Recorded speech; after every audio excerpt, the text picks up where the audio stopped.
How's it going, everybody? Bryan Alvarez here on Wrestling Observer Live. We are here every day, Monday through Friday, noon Pacific 3 Eastern, Sundays 3 Pacific 6 Eastern, Saturday mornings, Jim Valley 10 a.m. Pacific 1 Eastern, and of course Sundays with Andrew Zarian. And it is Wednesday here on the show.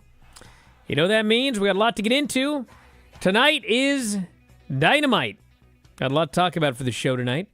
Got 7 segments announced for the show. And, of course, this is all building up the Double or Nothing pay-per-view coming up at the end of this month. We have got the Double or Nothing lineup. And, in fact, we might be able to talk a little bit about AEW. But we'll mostly be talking about New Japan's show this weekend with our special guest in the final segment of the show, Rocky Romero, joining us once again, basically a co-host at this point. But we'll be talking about Resurgence, the Jon Moxley IWGP World Heavyweight title match, Eddie Kingston, Gabe Kidd, No Rope Last Man Standing, and more. So that is coming up later on here in this program. And we've got all of the news from the last couple of days, including the NXT show from last night. Talk about that combine, that worked combine. Tony Khan did an interview. Yes, he was asked about if he should wrestle. Spoiler, he said no, and he's right. More on WWE and Saudi Arabia. They got a new agreement coming up, and we may see a major WWE PLE heading overseas. They make a lot of money. They're going to be sending something over there. We got someone drafted to SmackDown. Not what you would expect. We've got the Raw ratings from Monday night and plenty more. If you want to text us today, 425-780-7566. That is 425-780-7566. Brian at WrestlingObserver.com. F4WOnline@gmail.com. And hey, don't forget, I am F4W Online on Threads, Instagram, and Cameo. Back in a moment. Observer Live.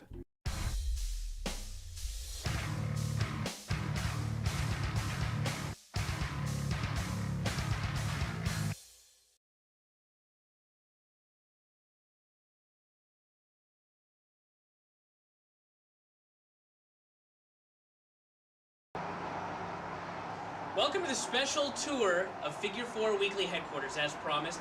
Today I will be accompanied by my assistant Vincenzo, so let's get moving.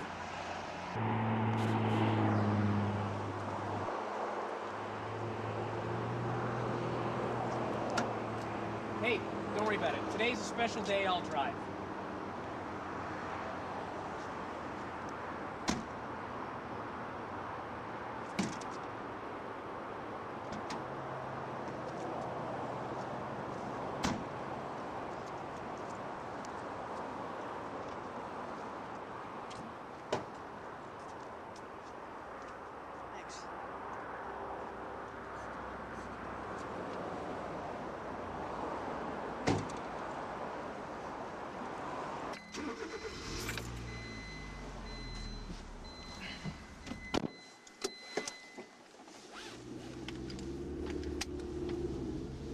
Vince, today's gonna be a good day, so let's not F anything up, okay? Now, I'd like to tell everybody, I just want to give a short speech on the way to the compound here today, and that is that we are going through very tough economic times right now. Right, Vince? It's a time of stock market crashing, the yen is devalued, a time of woe and want. And many of you watching this right now, for all I know, are unemployed. But the good thing is, and I always like to look on the bright side, as Vince is well aware, the good news is that for every dark cloud, there is a silver lining. And the silver lining is that Figure 4 Weekly is doing great. It's a huge success right now. Subscriptions are up, quality is down, profit margins are skyrocketing, things are going very well. So, the one thing is that I don't want to make it seem like money is everything, because money cannot buy happiness, but what it can buy is enormous houses, and that makes me happy. So, we will be going to see my enormous house, the Figure 4 Weekly compound, and That's where we're heading right now.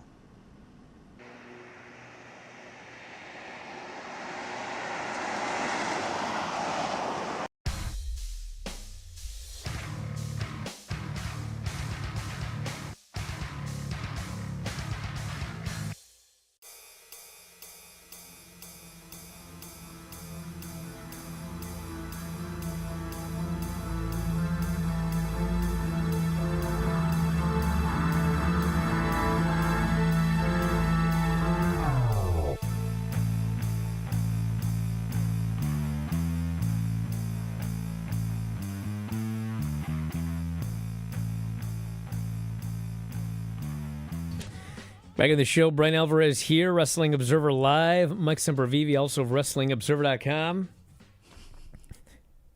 You seem pleased. I'm not pleased. I was just watching Ric Flair in the diner. Oh, God. Did you guys watch this? It was ridiculous. So something happened. Something happened in the diner. I guess, some guy was in the bathroom too long and Flair got mad. And then there's the footage of Flair cutting a promo on this guy that works there. And he is cutting a promo. Like, he's cutting a promo. He wants the guy to, come around to the other side, I guess, to fight.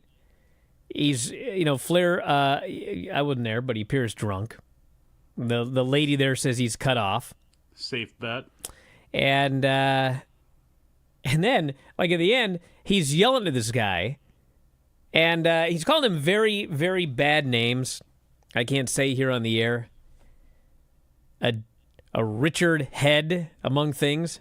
What's your name? And then Nicholas. and then lady Nicholas D Head. And then he gets accused of cussing. He goes, I didn't cuss. I'm like, you just did. What are you talking about? And then he keeps going on and on. And finally, this other guy sitting at the bar, 2 people down from Flair, because Flair tells the kid, why don't you step outside? And the guy goes, I'm not stepping outside. And so a guy, two dudes down from Flair. He's next to him at the bar. He goes, you want to step outside with me? I don't work here. I don't care. And Flair says, what? What did you say? The guy goes, are you deaf? And then they start going at it. I'm like, oh my God, what is going on? So anyway, he got booted out. Then he got mad. And then it was all over the media. And the update here today, I guess Flair wants to buy the restaurant, he claims. That'll solve the problem. He was involved in an incident with staff at the Paisanos location in Gainesville, Florida over the weekend. He posted a video to social media. Actually, it was a post saying he had been asked to leave the restaurant following an altercation with the kitchen manager in the bathroom.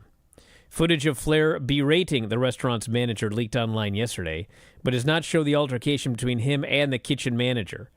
Flair says the kitchen manager approached him in the bathroom. Flair said, I don't shake hands or take photos in bathrooms. After this, Flair said the kitchen manager went to a restroom stall and was texting away minutes later. Not allowed to text. In Flair's social media post about the incident on Sunday, he said he took issue with the kitchen manager taking too long in the bathroom. And then another staff employee approached him after he left the washroom, called him a creep and a peeping Tom, he said. You tell me someone in 2024 called him a peeping Tom? Not going to tolerate that, and you wouldn't either, Flair said. That's a pretty offensive remark. I'll be honest with you, I was angry because I didn't do anything wrong. It's my word against a kitchen employee. It makes no sense. I admit to everything I said. I have no problem with it because I was mad.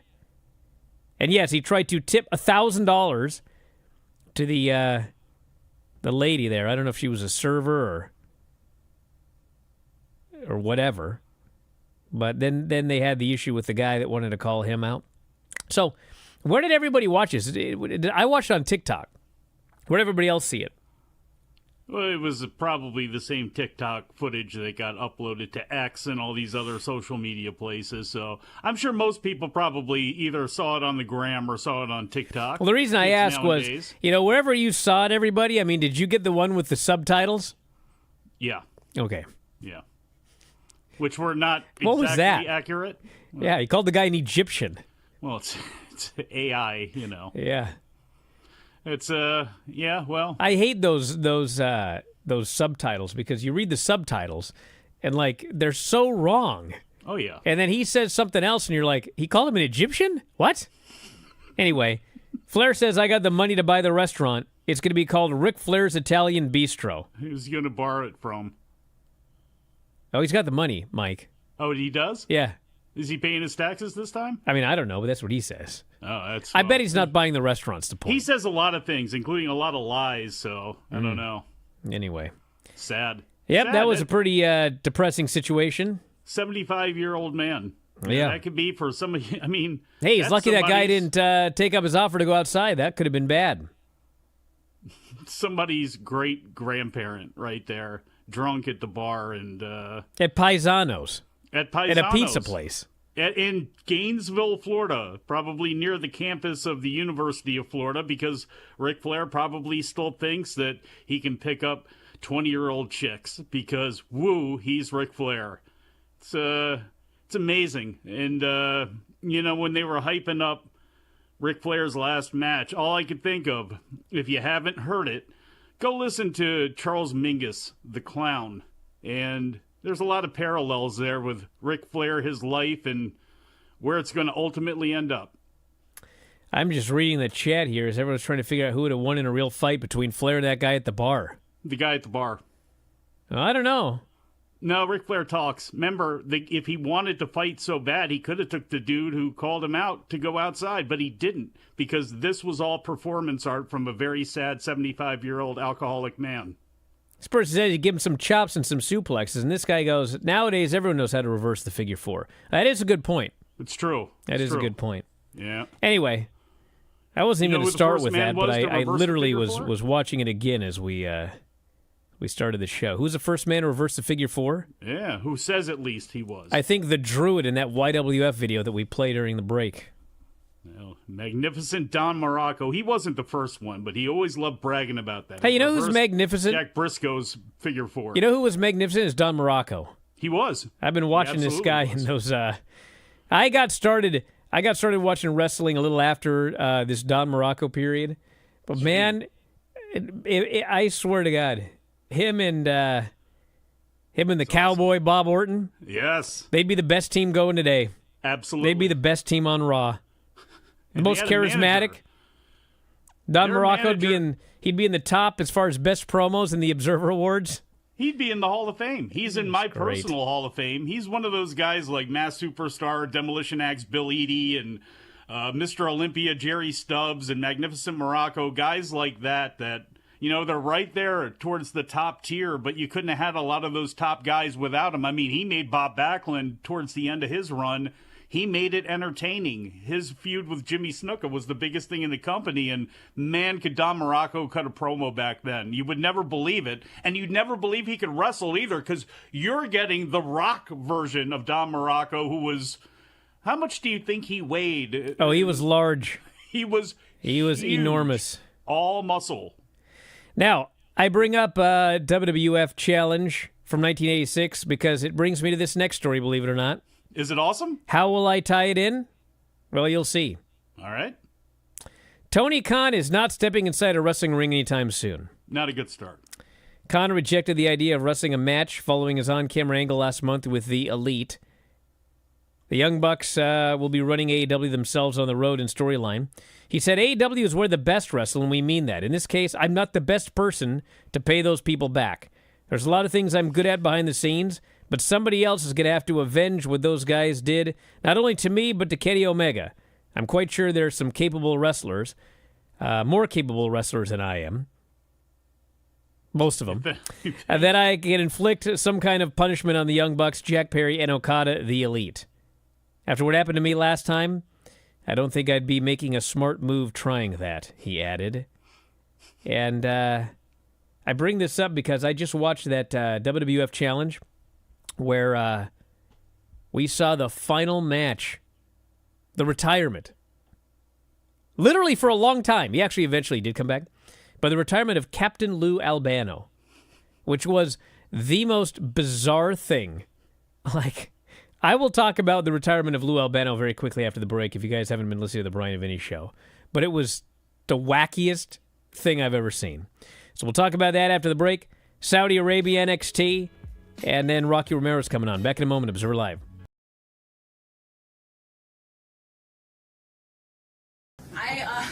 I didn't know what it was going to be like, the crowd, for one. I am newly friends with the crowd again, so I was concerned that, some of them didn't forgive me for calling them idiots for so many years. Sometimes you guys were. I'm an idiot too. It's fine. It happens. I wasn't sure how it was going to be because Io is so incredibly talented, and it's hard to not cheer for her. She's so amazing, but she's a really bad friend.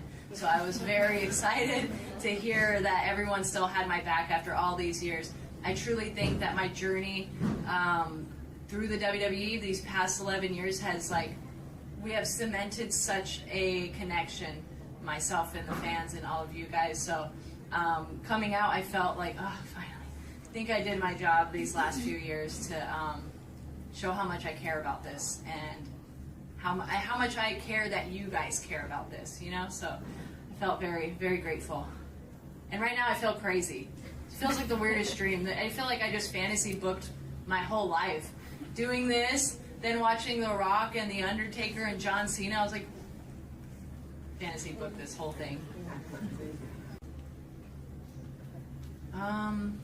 Personally, I think we just had a weird... It was that whole experience was very humbling to me. I imagined creating a group. It was going to be so different, and the fans were going to love it, and it was just we were going to be dominating everything. But there was so much more that goes into it behind the scenes, and we had to work on our chemistry, like real life chemistry, as friends, and share our goals with each other, like what we want out of this, so that we can help each other get there. And I think once we started ironing those things out and getting confident in ourselves and trusting each other, we started to feel better. Everybody started being themselves. We weren't trying to be professional. We were like being able to hang out with your friends and put on the best work we can. Then Io won the title, and I think that was just like we're on top of the world. There was a second part I was going to say, and I don't remember. But I think Io winning the title was definitely a shift change. Just hearing the reaction when Dakota came in the ring there, I said, they do care about us. They do remember our moments. It's a long journey. I didn't think we'd be here right now. I know what I was going to say. I talk a lot sometimes. I think I got time. To me, although Damage Control still took a loss last night, them coming out and getting an entrance, they had a little bit to their entrance. Dakota was on last year's, got hurt, still made it to this one. And then they came out tonight. So to me, Damage Control was on 2 nights of WrestleMania, and that's a win to me, although they both lost.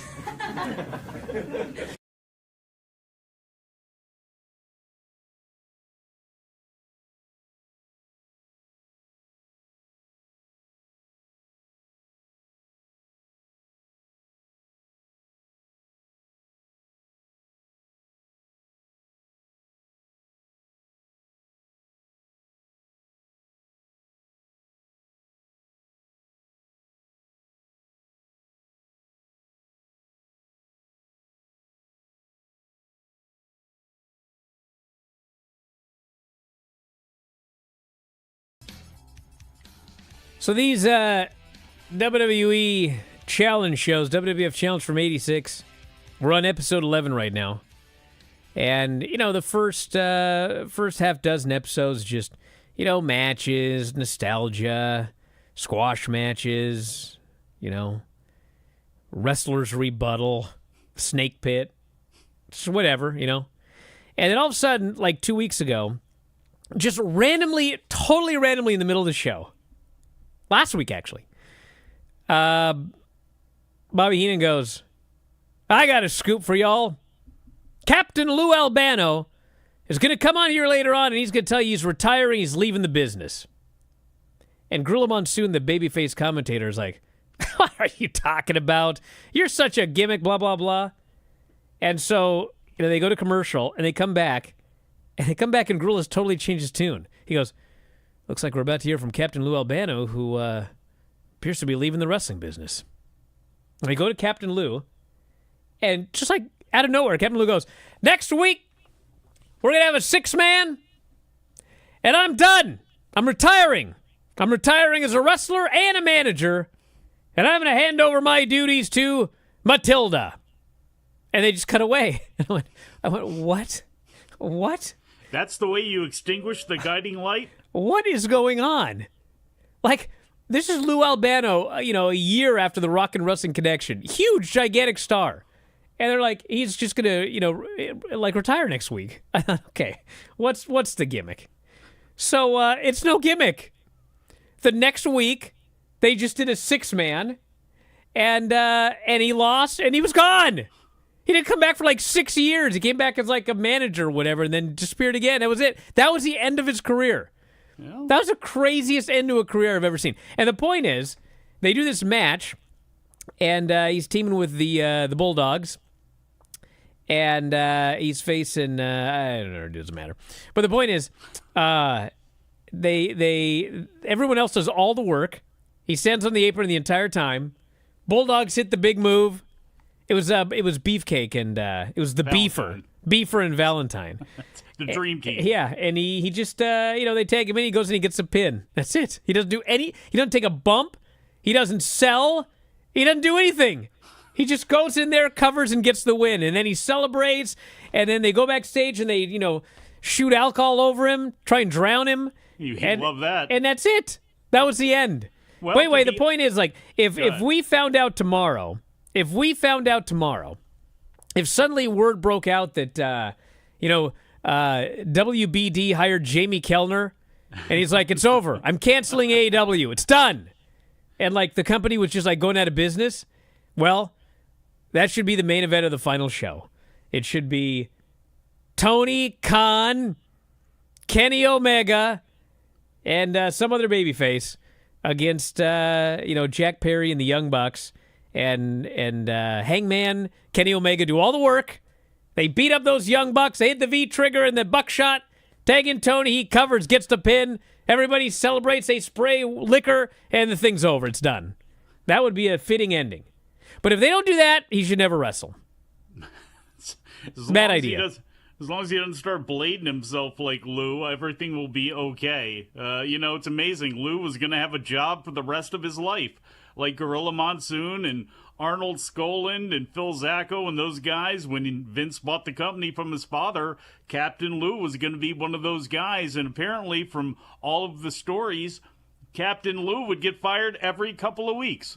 And Bruno would, because Lou would do something drunk and piss people off, piss off Vince McMahon Sr., some other people, and then he'd always come back into the fold again, but he left. And look, one of the reasons I think it was so unceremonious was the fact that Lou had a lot of outside activities that he did. Not only did he work with Cyndi Lauper when he came to rock and wrestling, but there was the whole multiple sclerosis connection that he continued to advocate for the rest of his career. He ended up doing the Super Mario Brothers TV show and a whole bunch of other things after that. Yes. So I'm sure a lot of that played into it.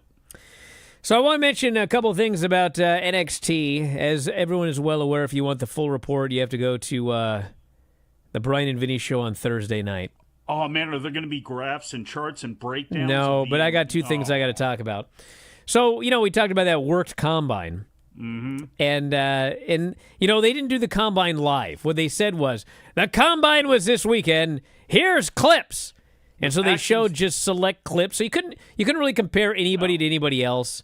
And so it was very easy to work it, basically. That's not true. Thea Hale makes the funniest faces out of everybody. She does. But, they showed 3 different clips, people pushing the sled, people throwing the ball.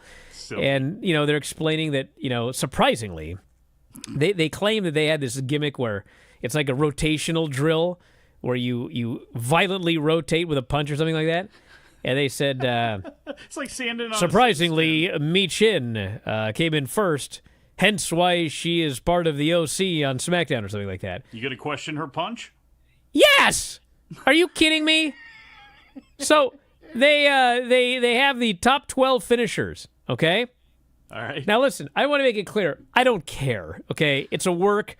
The storyline was we're going to do a women's combine. The top 12 finishers will get seeded into this tournament to go on to the ladder match at to become the first NXT North American Women's Champion. So they make the list of the top 12 finishers. And I'm reading this list, and it's like, who wrote this? Bill Apter? I mean, this is what they had for the top 12. Are you ready for this? I'm ready. And this, by the way, is not just the top. This is in order, okay? If they're pretending they had a shoot combine with all sorts of different crazy power, strength, speed, and these are the top 12 finishers in order. But are we taking it top to bottom or from bottom to top? Yes, top to bottom. All right. No, number 1 to number 12. Okay? All right. Number 1, Sol Ruka, followed by Thea Hale, Jada Parker, Brinley Reese, Meechin, Fallon Henley, Lash Legend, Ivy Nile, what? Izzy Dame, Kalani Jordan, Tatum Paxley, and Ren Sinclair. I got beef. I have nothing against any of these individuals, but the reality is, okay, this is real life. For some reason, Hanalei started saying that at 4. She'll say, for real life, Dad. Okay? For real life, all right? Meechin is a world's better worker than a lot of these other women, but this is a combine, okay? These are NIL athletes. These are high-level young college athletes. Oh, look at you being ageist. And you're telling me, yeah, it is ageist, because I'm freaking old, and I know what happens when you get older. You ain't winning a combine at my age. You just aren't. Oh, she's okay? not your age. Don't insult her like that. I know she's not, but the point is we're talking about people 19, 20, 21 years old here. Right out of college. Okay? I know. How in God's name? Lash Legend. They're telling me that Lash Legend finished 7th. Okay? Little low. Stop. Lash Legend would have finished 1, 2, and 3 if you'd have done this combine. She's up. Not 7.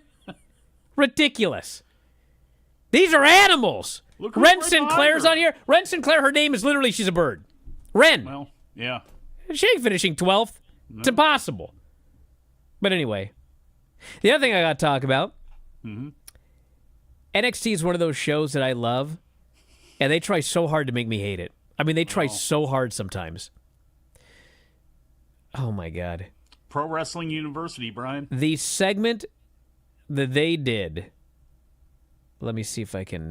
Which one? Well, I mean, there were a lot of them. If I have to mention one more time that they do not and refuse to identify Tyson DuPont and Tyreek Igwe, I mean, it has to be done to irritate me. It has to be.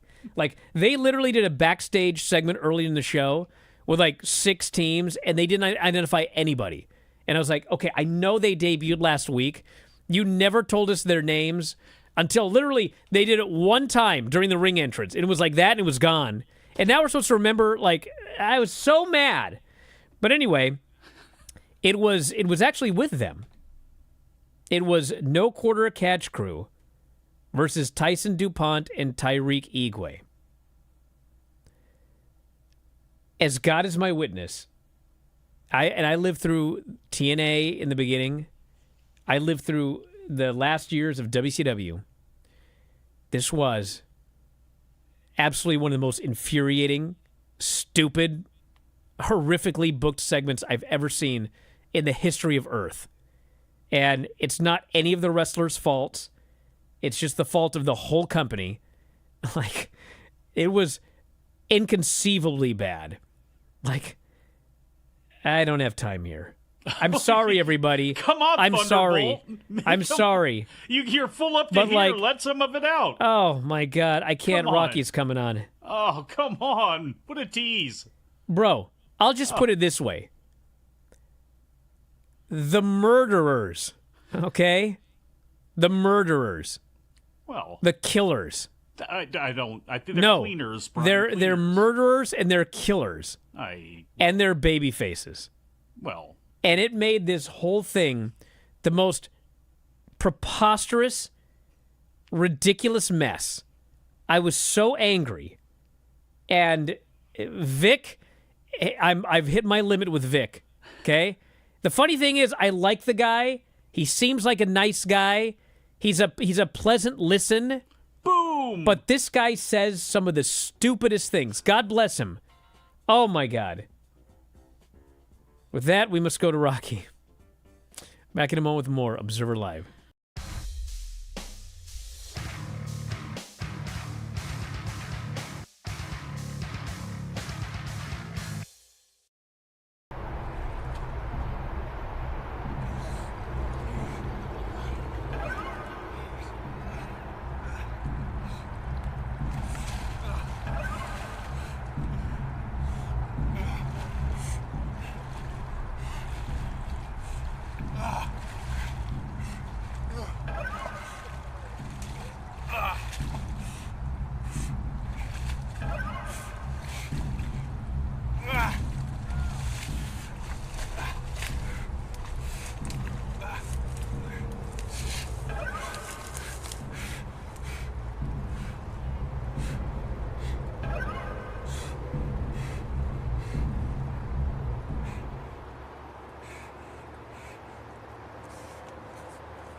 No fish could swim this far upshore.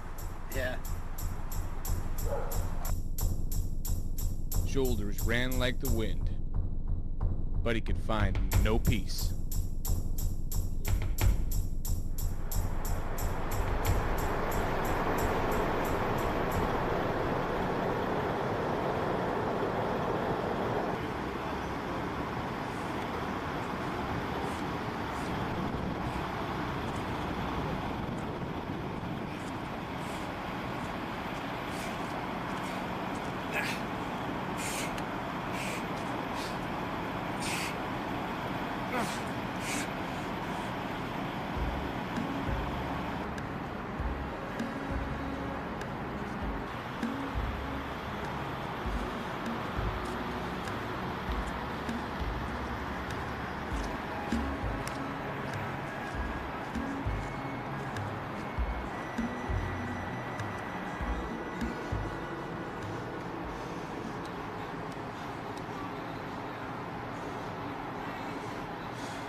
Back in the show, Bryan Alvarez here, Wrestling Observer Live. Mike Sempervive, also of WrestlingObserver.com. Very happy today to be joined by Rocky Romero. We got a lot to talk about. Rocky, how you doing? I'm doing great. I'm enjoying myself here in Edmonton. We got AEW Dynamite tonight live on TBS. Oh, man, this is going to be an expensive call here. International Edmonton. I'm not paying for it. You don't realize I went up there in like 2008 or something like that, and I forgot to put my phone on roaming, and I got an $800 bill. Ooh. And I was like, what? Ooh. And how times have changed now. Times have changed. You know, it's also funny No problem. yeah, we talked to you on the show last time about how, my God, how many jobs do you have, dude? You got to, like, what's going on? And now you have another job. You're working for AEW now. Yeah, it's official. I'm vice president here and for show and talent coordination for AEW and New Japan Pro Wrestling. It's pretty wild times. AEW, New Japan, CMLL. Yeah. Still doing any indie dates, Defy type? No. There's just no time. Yeah. There's just no time. So fully devoted to the three companies, and I'm extremely busy and happy with that. And I love doing the indies. I love going to Defy, but there's just not enough time in the schedule anymore for it. So we've got Resurgence coming up this coming Saturday. Wait, Bryan, before you go on. Yes. Before you go on. Yes. Because you are not management. You've never been one to take any heed of management at all. You've always been a rebel. That's why you were in the professional wrestling business, out there on your own, got your own thoughts, wanting to do things. Rocky, what has this transition been like in 2024 and the couple of years before this with New Japan? What's it like now in this day and age being between talent and being between management, especially when you have to deal with international management? Right. It's it has its challenges, and it has its rewards for sure. It's definitely a tough job, and it's pretty demanding, and to be honest, it's a 24/7 job. But I deal with it the best that I can, and I try to always be in the corner for talent, and because I understand what it's like to be on that side and how difficult it is to be a professional wrestler in this day and age, and how demanding it is, and the stress that comes along with it. But I also do understand where management's coming from. So I try to be as fair as possible and as neutral as possible when I can. And, I try to do the best job that I possibly can. Just don't book Mustafa Ali against Bryan Alvarez. Nobody will want to do a job, I've heard. Oh, stop. I debunked that story. That was not a true story. Hey, Ali's working this Saturday. Resurgence, Sure is. Leo Rush, kickoff match. When you got a show, awesome. when you got a show where Ali and Leo Rush is a kickoff match, I'm in. I mean, that's quite a show that you've got right there. A lot of matches available on pay-per-view on New Japan World. So if you have New Japan World, you can't just turn it on and watch it. You've got to get the pay-per-view through New Japan World. But it's relatively inexpensive, and these shows, these U.S. New Japan shows, I mean, the last several shows have been really excellent shows. And if you look at the lineup here, I mean, it's a hell of a lineup. John Moxley defending the IWGP heavyweight title against a shooter after beating Red Narita earlier in the week. That's right. This guy's turning into you. He's all over the place. I know, he's all over the map. I love it. Yep. And Eddie Kingston, Gabe Kidd, no ropes, last man standing match. Those are the top two matches there. And how are these shows doing for New Japan? Because it seems like kind of doing this schedule where every couple of months there's a pay-per-view, a lot of big matches. Seems like it seems to be doing well. Yeah, Windy City Riot did extremely well. Extremely well. It was one of our best grossing pay-per-views, and obviously attendance-wise, it was phenomenal in Chicago, as well as Battle in the Valley did extremely well, in February, and this one is doing great as well in Ontario. There's quite a bit of tickets out already. There's still some left if you're in the LA Inland Empire area. This is a show you're not going to want to miss. The card is stacked, like Bryan said. You've got the top two matches with Mox and Shooter. You've got Eddie versus Gabe Kidd for the Strong Openweight Championship. The kickoff show is going to be incredible with Mustafa Ali and Leo Rush. Naito's going to be there. David Finlay. We've got Kenta on the card. Suji. We've got a Strong Women's Championship. Stephanie Vacker defends against Alex Windsor, who's a top standout from Rev Pro in the UK. I mean, it's just an extremely stacked card. We've got the return of Jack Perry along with the House of Torture, and we've got a bunch of surprises that are definitely going to make their way through the Ontario area. So I'm just pumped, and like you said, you can watch it on NJPW World pay-per-view. And I think we're firing on all cylinders here in the U.S., and I just want to keep the momentum going. And obviously the relationship with AEW and CMLL has been extremely fruitful, and we've got talent from both that are going to be there. And it's just I feel like the shows have really, really gotten to the point where I'm really proud of them, and I think the fans are digging in what we're doing. So you've done the shows in Northern California, Southern California, Chicago, obviously. Chicago seems like a hot market. It seems like I don't know if it's just the ease of getting to Chicago from so many different places or what it is, but Chicago always seems to do well, really for everybody. And I'm sure you can't say a lot, but has New Japan discussed other areas for running these shows, maybe further up the West Coast? West Coast, obviously easy if people are coming from Japan, but is it mostly just like Chicago, California at this point? Yeah, Chicago, California, we've got D.C. in August 30th. There's Washington, D.C., which has been a great market for us. I'd love to go back into the Northeast, somewhere like New York. It's just, it's tough, just the way the world is right now. It's really big buildings or extremely small buildings. So like a mid-sized company like us it's hard to find a great setting and a great arena for the types of shows that we have. So that's always a challenge. And especially, just the New Japan product is just best served in areas that are either hotbeds for professional wrestling or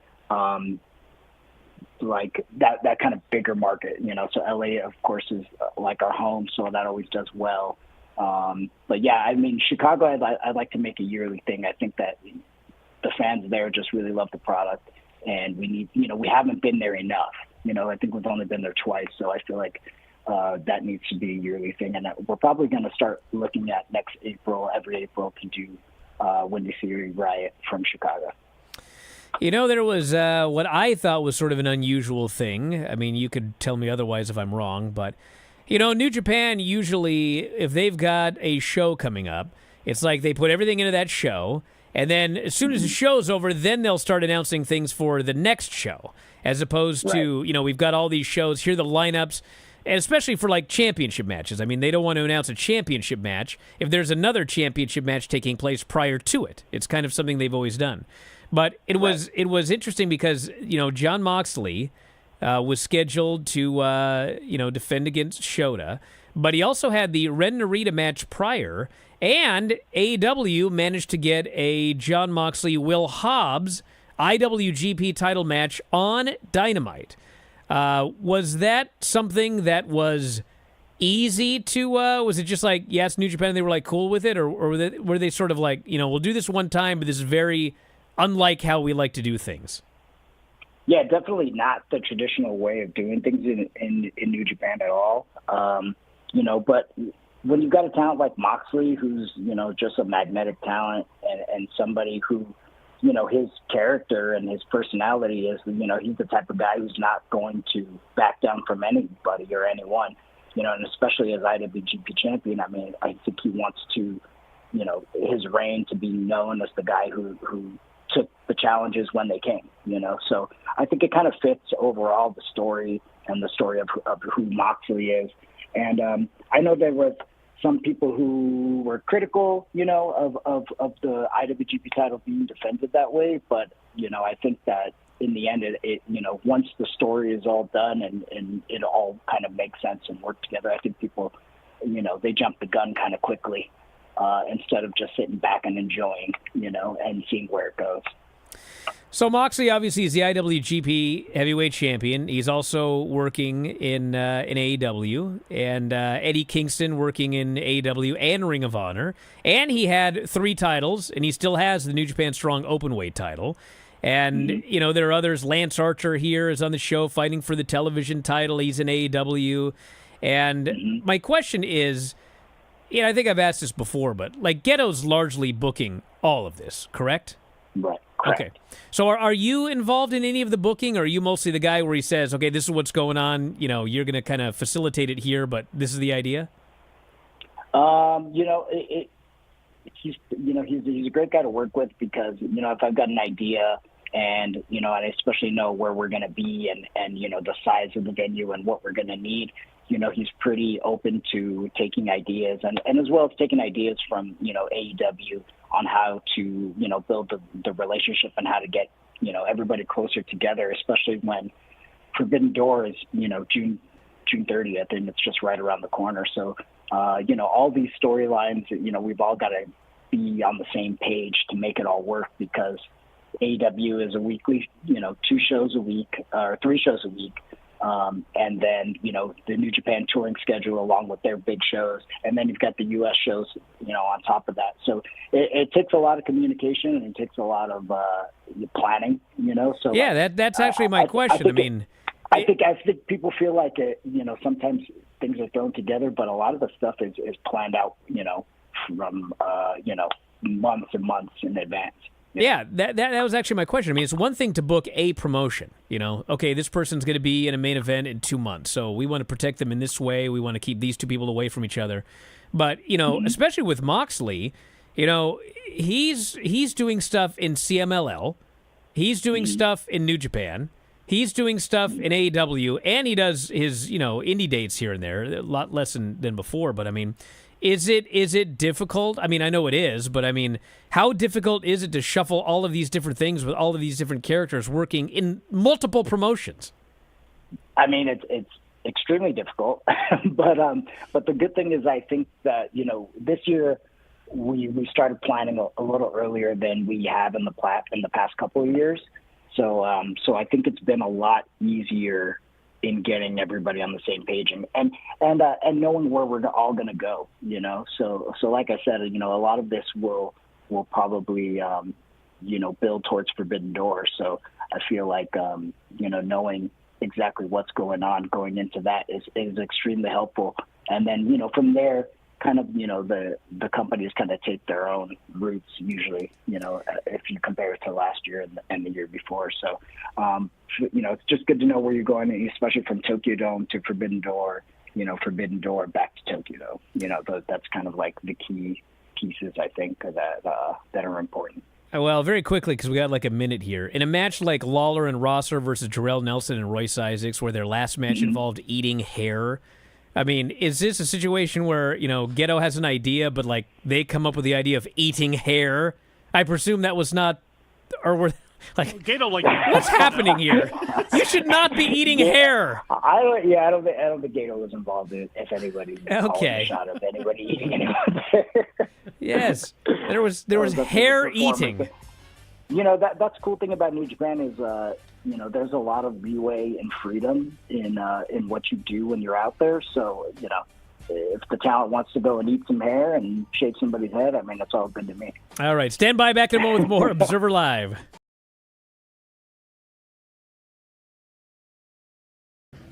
I think sometimes it feels like it's a father-son story.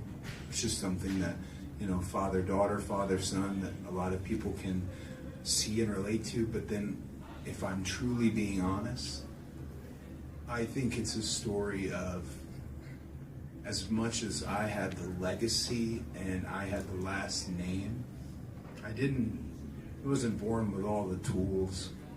My brother's 6'4". How pissed off I was when I stopped growing. My dad and my sister just had all this charisma, and I think people resonate, that works for them. You can make it to the main event. You can make it to being the main event. I always wanted to be a winning franchise, if that makes any sense. And at my age and where I'm at in my career, I know that's not been the story. But I'm very proud of what the story has become. And you asked, why it resonates. This is the only answer I really know. Because it's real. I wanted to be this because at first he wasn't, and I thought he should have been. And then when he passed away, I failed. I didn't hand it to him. But it became about, I said this earlier, it was in the hype packages and stuff was playing. The story was beyond me at that point. And I still felt the need to to finish it. I've been saying all week, I think I said it on First Take too, that even if I didn't believe, people believed. I wanted to share. I came to the back and Bruce Pritchard and Triple H and Nick Khan handed me this, which is the same watch that my dad had, that he pawned so that I could go to acting school. So the level of investment and responsibility that the company just put in my hands, I hope I can pay it back, pay it forward 100 times over.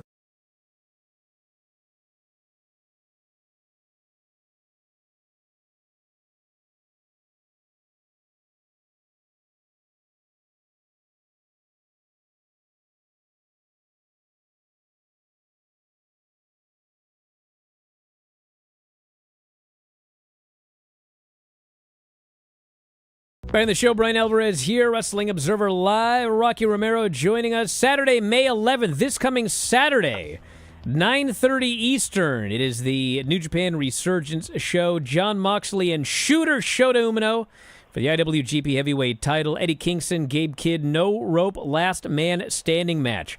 Shingo versus Yuya Uemura for the Never Openweight title. Stephanie Vakir against Alex Windsor, New Japan Strong Women's title. Jeff Cobb, Lance Archer for the television title. Mikey Nichols and Shane Haste against Gorillas of Destiny for the Strong Tag Team titles. Naito Yodatsuji versus Kenton David Finlay. The Hair Eaters, Tom Lawler and Fred Rosser against Jarrell Nelson and Royce Isaacs, as well as DKC. Rocky Romero and Ishii versus Jack Perry, Ren Narita, and Evil. Jack Perry is back for this show. And Mustafa Ali and Leo Rush and Matt Vandegrift and Adrian Quest on the kickoff show. So an amazing card, Rocky. And how can people watch this show? Yeah, you can watch the kickoff show on YouTube and NJPW World. And then the main show will be on NJPW World pay-per-view. It's like $19.99. I think for what the card is, it's a great price, and it's a steal. Brother, you take out this Jack Perry, you could get a raise. I know. That's what I'm hoping. Excellent. I'm trying to run the world, man. Booking another storyline here on this show. Well, Rocky, thanks so much for coming on today. We'll do this before the next New Japan show. Best of luck with AEW as well. Doing a lot. Keep it up. Appreciate it, guys. Yep. Yeah, have a good one. And that's Thank it. you. Yep, we're out of time, everybody. We'll talk to you next time. Wrestling Observer Live.